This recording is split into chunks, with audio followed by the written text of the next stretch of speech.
రాకాలోకంకి స్వాగతం. హైదరాబాదు విముక్తి పోరాట చరిత్రలో కమ్యూనిస్టుల స్థానం ఏంటి? చాలామంది అడిగే ప్రశ్న ఇది, చాలామంది చర్చించే ప్రశ్న ఇది. చాలామంది తెలంగాణ సాయుధ పోరాటం, తెలంగాణ విముక్తి పోరాటం ఈ రెండు ఒకటేనని కూడా చాలామంది భ్రమపడుతుంటారు. తెలంగాణ విముక్తి పోరాటము నిజాం నిరంకుశత్వ పాలనకు వ్యతిరేకంగా జరిగినటువంటి పోరాటం. 1948 సెప్టెంబర్ 17 వరకు జరిగిన పోరాటం. తెలంగాణ సాయుధ పోరాటం ఆ తరువాత జరిగినటువంటి పోరాటము భారత ప్రభుత్వానికి వ్యతిరేకంగా, నైజాం సంస్థానాన్ని భారతదేశంలో విలీనం చేయడానికి వ్యతిరేకంగా కమ్యూనిస్టులు 1950-51 వరకు చేసినటువంటి సాయుధ పోరాటం, భారత ప్రభుత్వం మీద చేసినటువంటి యుద్ధం. ఈ మౌలికమైన తేడాను క్రమేపీ ప్రజలు మర్చిపోయిన కారణంగా తెలంగాణ సాయుధ పోరాటమే తెలంగాణ విమోచన పోరాటం అన్నది భ్రమ బయలుదేరింది. కాంగ్రెస్ దీనికి విషయాన్ని స్పష్టంగా ప్రజలకు చెప్పే ప్రయత్నం చేయకపోవడం, కమ్యూనిస్టులు ఏకబిగిన ప్రచారం చేయటం వల్ల ప్రజల్లో ఈ అపోహ మరింత బలపడింది. వాస్తవానికి కమ్యూనిస్టు పార్టీలు అంతర్జాతీయంగా ఆలోచించేవి. ఆ రోజుల్లో వాటికి కమ్యూనిస్ట్ ఇంటర్నేషనల్ అనేటటువంటి ఒక సంస్థ ఉండేది. ఆ సంస్థ ఆదేశాల మేరకు ప్రపంచంలోని అన్ని దేశాల్లో ఉన్న కమ్యూనిస్టు పార్టీలు పనిచేసేవి. ఈ కమ్యూనిస్ట్ ఇంటర్నేషనల్ ఏదైతే ఉందో ఇది 1928లో ఒక నిర్ణయం తీసుకుంది. ఆ నిర్ణయం ప్రకారము వివిధ దేశాల్లో జరిగేటటువంటి స్వతంత్ర పోరాటాలు ఏవైతే ఉన్నాయో అవన్నీ కూడా బూర్జువా పోరాటాలు, అంటే పెట్టుబడిదారులు, పెత్తందారులు, భూస్వాములు చేసే పోరాటాలు. ఈ పోరాటాలతో కమ్యూనిస్టులకు సంబంధం లేదు. అయితే 1938-39 ప్రాంతంలో ఈ అభిప్రాయాన్ని కమ్యూనిస్ట్ పార్టీ మార్చుకుంది. అప్పట్లో రజనీ పామేదత్, బ్రాడ్లే అనేటటువంటి ఇద్దరు కమ్యూనిస్టు సిద్ధాంతకర్తలు ఒక కొత్త సిద్ధాంతాన్ని ముందుకు తీసుకొచ్చారు. ఆ సిద్ధాంతం ప్రకారము ఈ స్వాతంత్ర పోరాటాల్లోకి కమ్యూనిస్టులు ప్రవేశించాలి, స్వాతంత్ర పోరాట వీరులాగా పనిచేయాలి, నెమ్మదిగా ఈ సంస్థలను కబ్జా చేసుకోవాలి, ఆ తర్వాత ఈ సంస్థల్ని కమ్యూనిస్టు సంస్థలుగా మార్చుకోవాలి. భారతదేశంలో కూడాను కమ్యూనిస్టు నాయకులందరూ కూడాను నెమ్మదిగా కాంగ్రెస్ పార్టీ జరుపుతున్నటువంటి ఉద్యమాల్లో ప్రవేశించి కాంగ్రెస్ పార్టీలో సభ్యులుగా పనిచేస్తూ తమ యొక్క భావాలను ప్రచారం చేస్తూ వచ్చారు. చేస్తూ క్రమేపీ కాంగ్రెస్ సోషలిస్ట్ పార్టీ అనేటటువంటి ఇంకో పార్టీని స్థాపించి ఆ కాంగ్రెస్లోనే ఒక విభాగాన్ని ప్రారంభించారు.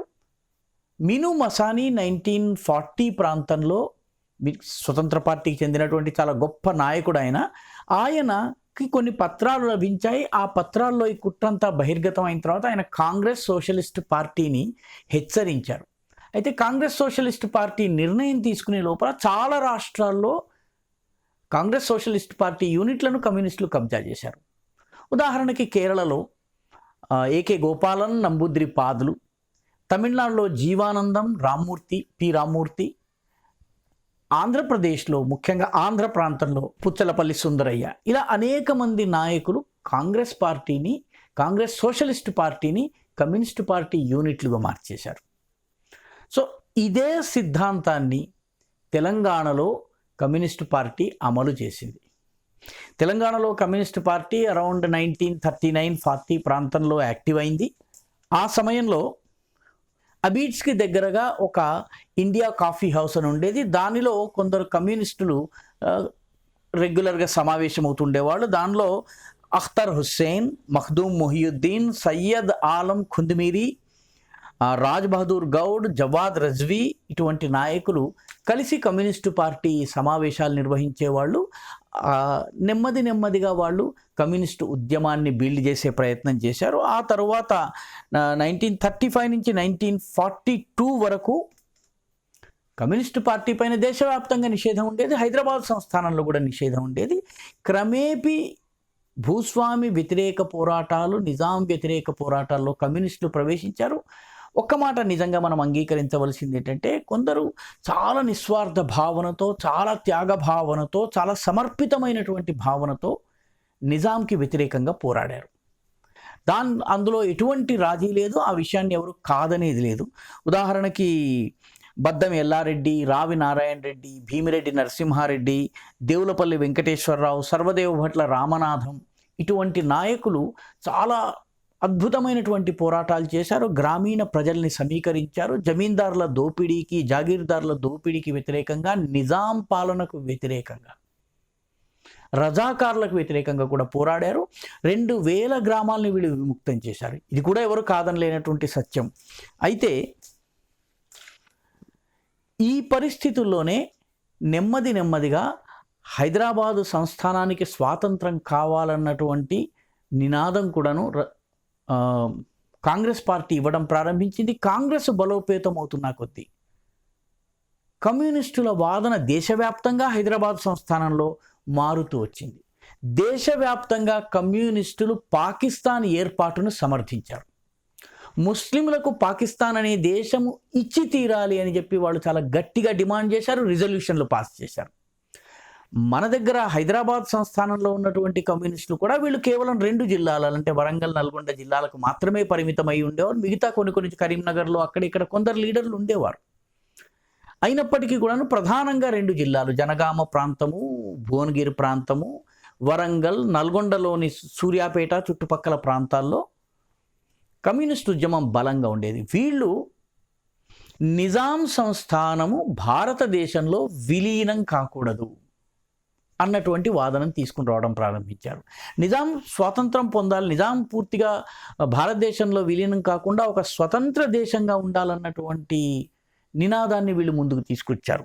హష్మత్ గంజ్లో ఆ రోజుల్లో ఒక పెద్ద సభ జరిగింది. కాంగ్రెస్ పార్టీ నిర్వహిస్తున్న సభలోకి అప్పుడు అజ్ఞాతంలో ఉన్నటువంటి రాజ్ బహదూర్ గౌర్ హఠాత్తుగా స్టేజ్ మీదకి వచ్చి నిజాం సంస్థానము స్వతంత్ర దేశంగా ఉండాలి, ఇది భారతదేశంలో విలీనం కాకూడదని చెప్పి అన్నారు. కాబట్టి ఈ రకమైనటువంటి ఆలోచన విధానం ఉంది. క్రమేపీ ఒకానొక స్టేజ్లో కమ్యూనిస్టులు కొందరు సిద్ధాంతకర్తలు, ముఖ్యంగా పోరాడుతున్నటువంటి వాడు కాకుండా మిగతా సిద్ధాంతకర్తలు రజాకారులను దేశభక్తులని కూడా వర్ణించారు.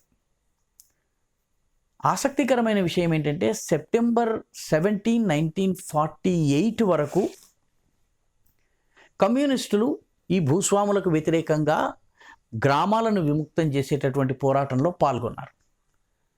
సెప్టెంబర్ 17 తరువాత ఏం చేశారు? సెప్టెంబర్ 17 తరువాత 2 విచిత్రాలు జరిగినాయి. రజాకారుల ఆయుధాలన్నిటినీ రజాకారులు కమ్యూనిస్టులకి ట్రాన్స్ఫర్ చేశారు. ఎందుకంటే రజాకారులు దాదాపు 2 లక్షల మంది రజాకారులు ఉండేవారు. 1.5 నుంచి 2 లక్షల మంది రజాకారులు ఉండేవాళ్ళు. వీళ్ళు సరెండర్ అయినప్పుడు ఒక 10,000, 20,000 తుపాకులు మాత్రమే సరెండర్ చేశారు. మిగతా ఆయుధాలు ఎక్కడికి పోయినాయి?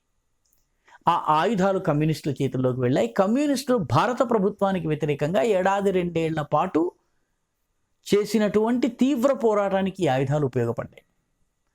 సో ఈ పోరాటం వల్ల కమ్యూనిస్టులు రజాకారులు ఏ పోరాటాన్నైతే వదిలిపెట్టారో ఆ పోరాటాన్ని తమ చేతుల్లోకి తీసుకున్నారు. ఇది ఒక చారిత్రక వాస్తవం. ఈ మాట నేనంటున్నది కాదు. ఈ మాట ఒక కమ్యూనిస్టు పార్టీ కార్యకర్తగా పనిచేసి తరువాత కమ్యూనిస్టు పార్టీ నుంచి బయటకు వచ్చినటువంటి దాశరథి రంగాచార్య గారు తన ఆత్మకథ జీవనయానంలో రాసుకున్నారు. ఆయన ఏం రాశారో నేను కొద్దిపాటిగా చదివి వినిపిస్తాను. కమ్యూనిస్టులు అంతర్జాతీయంగా వ్యవహరించారు. అది విహంగ వీక్షణం. వారికి జాతీయ పరిస్థితులు కనిపించలేదు, వారు గుర్తించలేదు. ఇది నేల విడిచిన సాము.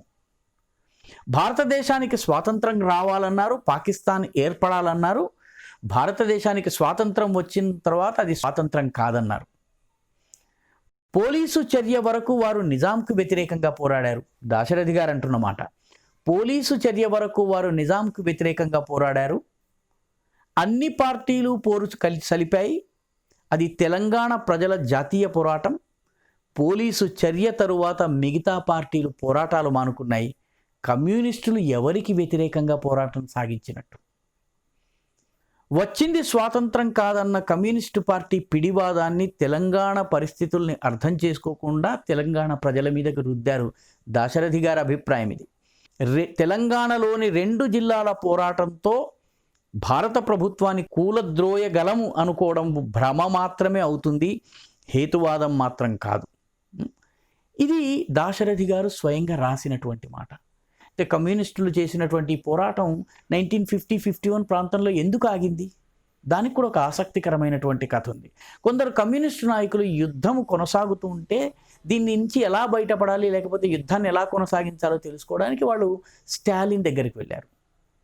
స్టాలిన్తో వాళ్ళు మొత్తం పరిస్థితి అంతా వివరించడానికి ఆయనకు ప్రశ్న వేశారు. సముద్రం మీకు ఎంత దూరంలో ఉంది అన్నారు. సముద్రం ఒక 400 కిలోమీటర్ల దూరంలో ఉంది అన్నారు. ఆ ప్రాంతంలో మీ ప్రభావం ఉందా అని అడిగారు. స్టాలిన్ లేదన్నారు. అయితే తక్షణమే యుద్ధాన్ని మానుకోండి, భారత ప్రభుత్వంతో ఒప్పందం చేసుకోండి అని స్టాలిన్ సలహా ఇచ్చారు. స్టాలిన్ సలహా ఇచ్చిన తరువాత కమ్యూనిస్టులు తమ పోరాటాన్ని ఆపివేశారు. ఇది ఒక చారిత్రక సత్యం. రావి నారాయణ రెడ్డి వంటి నిజాయితీ పరులైనటువంటి కమ్యూనిస్టులు దేశానికి స్వాతంత్రం వచ్చినటువంటి మరుక్షణము అసలు ఈ కమ్యూనిస్టు పోరాటాన్ని, ఇంకా హైదరాబాదు సాయుధ పోరాటాన్ని ఆపాలని చెప్పి డిమాండ్ చేశారు. కానీ ఆయన మాటను ఎవరూ అంగీకరించలేదు. కాబట్టి ఇక్కడ మనం గమనించవలసిన ఇంకొక విషయం ఏంటంటే, ముగింపులో కేరళలో పొన్నప్ర వైలార్ ఉద్యమం కానివ్వండి, బెంగాల్లో కాకద్వీప్ ఉద్యమం కానివ్వండి, హైదరాబాదులో తెలంగాణ సాయుధ పోరాటం కానివ్వండి, ఈ మూడు కూడాను స్వతంత్ర ఎన్క్లేవ్స్ ఏర్పాటు చేసేందుకు, భారతదేశంలో విలీనం కాకుండా ఉండేందుకు జరిగినటువంటి పోరాటాలు సంస్థానాలను భారతదేశంలో విలీనం కానివ్వకుండా ఆపేటటువంటి ప్రయత్నాలు. మనకి చాలామందికి తెలంగాణ గురించే తెలుసు, కానీ మనకి కేరళలో జరిగిన పొన్నప్ర వైలార్ కానీ, అదేవిధంగా బెంగాల్లో జరిగినటువంటి కాకద్వీప్ పోరాటం కానీ తెలియదు. ఈ మొత్తము పరిస్థితిని మనం అధ్యయనం చేసినప్పుడు, దేశంలోని వివిధ ప్రాంతాల్లో జరిగినటువంటి పోరాటాన్ని అధ్యయనం చేసినప్పుడు మాత్రమే తెలంగాణ సాయుధ పోరాటము అనేది భారతదేశపు సార్వభౌమత్వం మీద పోరాటము, భారతదేశపు అఖండత్వం మీద పోరాటం అన్నది మనకు అర్థమవుతుంది. కమ్యూనిస్టులు సెప్టెంబర్ 17 వరకు చేసినటువంటి పోరాటాలకు చేతులెత్తి నమస్కరిస్తూనే ఆ తరువాత వాళ్ళు ఈ దేశ సార్వభౌమత్వానికి, దేశ సమగ్రతకు వ్యతిరేకంగా చేసినటువంటి పోరాటాన్ని విమర్శించక తప్పదు. చాలా నిరపేక్షంగా ఆలోచించి కమ్యూనిస్టులు అనుసరించినటువంటి 2 నాల్కల ధోరణిని ధిక్కరించక తప్పదు. ఈ వీడియో మీకు నచ్చినట్టయితే లైక్ చేయండి, షేర్ చేయండి, సబ్స్క్రైబ్ చేయండి. మీ కామెంట్లను తప్పనిసరిగా పంపించండి.